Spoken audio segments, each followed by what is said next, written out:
соединяем вместе, берем лоб, стопы соединяем вместе.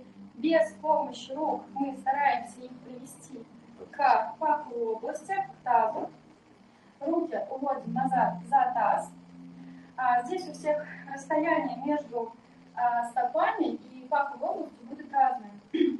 Это Бадхаканасана, поза бабочки. Мы здесь не будем оставаться просто статично сидеть в этой форме, да, хотя можно, у кого-то колени могут вообще опускаться до пола.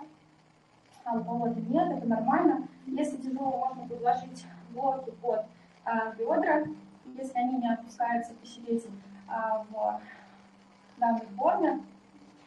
Также мы не работаем таким образом, что машем будто бы крыльями бабочки, потому что если мы будем работать таким образом в форме, со временем ничего не будет происходить с нашими тазобедренными суставами, сильно мобильными они